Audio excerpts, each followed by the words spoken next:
had some folks reach out and ask if it is difficult to run a trash pickup business. Now, the thing you need to keep in mind is I still don't know what I don't know. Take everything I say with a grain of salt. The other thing is that we're a very small trash pickup business.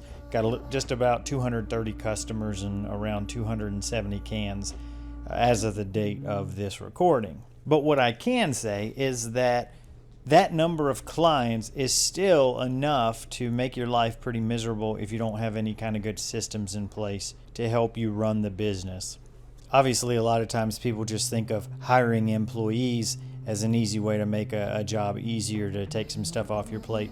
But the fact of the matter is our business can't really afford any employees right now. In the past month or two, we have gotten to a spot where most of the debt from starting the business, mainly 0% interest loans for getting the trash cans, those have all been cleared up. And so moving forward, we have a lot more cash flow that if we wanted to hire somebody, maybe we could on a part-time basis, especially since we only pick up trash on Monday and Tuesday.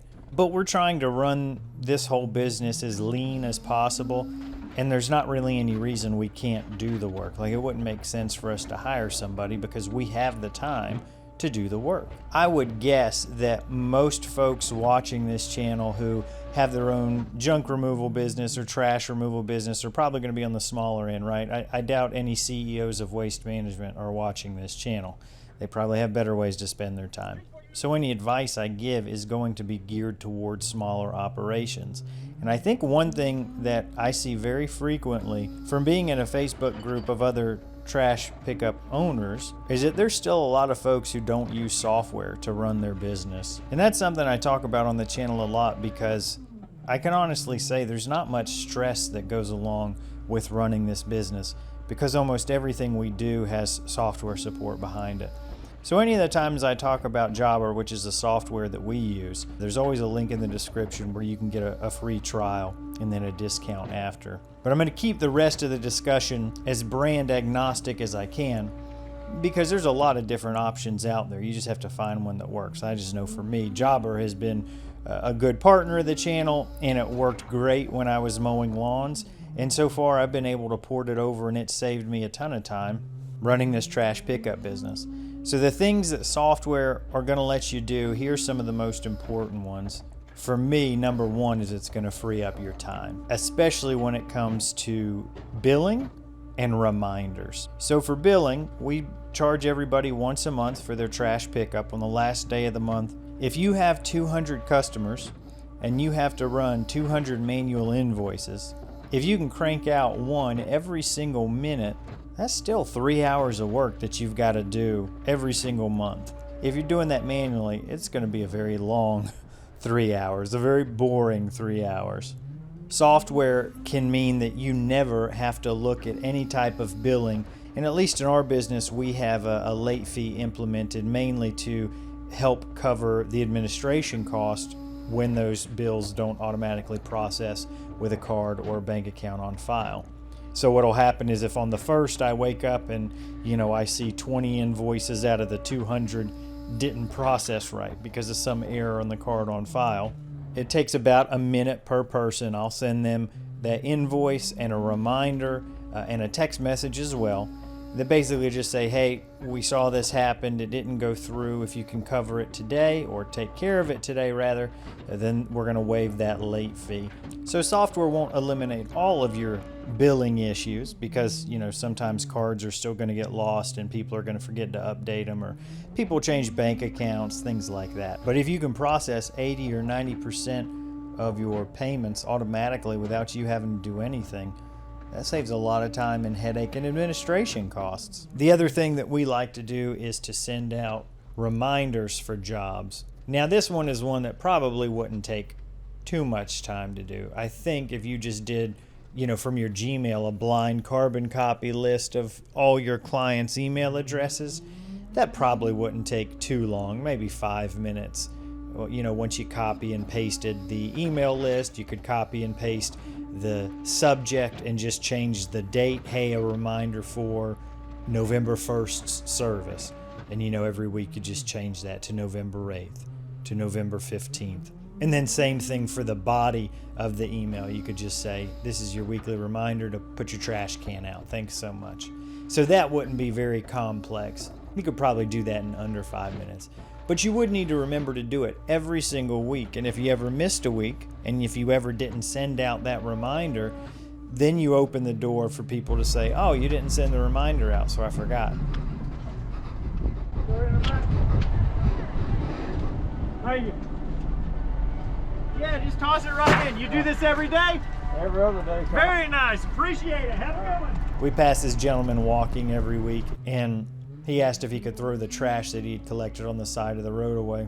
I thought that was a nice thing he was doing to try and clean up the road that he lived on. So again, having that automated gives you a little bit of time back, but then also peace of mind that you're eliminating an avenue where someone says, well, you didn't send me the reminder email, so somehow it's your fault. Which I'm not saying it is your fault if you forgot to send out a reminder email and someone didn't put their trash can out.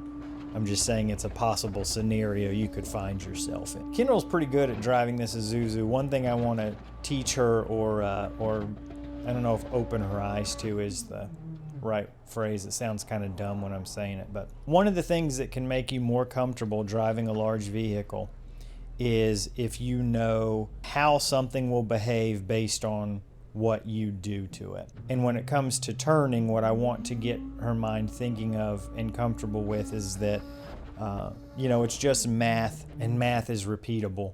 So I want her to start connecting that if my back wheels are in a certain position and I lock the steering out as far to the left or as far to the right as I can, this is how the truck will pivot. Because that's easily repeatable, especially when you're doing 3-point turns, into somebody's driveway or into a side road to turn around. If you can line yourself up to a landmark and know, well, if my back tires are here and then I turn the steering wheel, this is the path the truck will take. That'll make you a lot more confident and comfortable as you're driving. So that's what this little backup was. Yeah, do it now. This time, as soon as your back wheel lines up with the mailbox, before I told you what the mailbox pathway, as soon as you get into it now, start turning. Because you're far enough away that you won't hit it, and it'll get you closer to the mailbox further away from the car.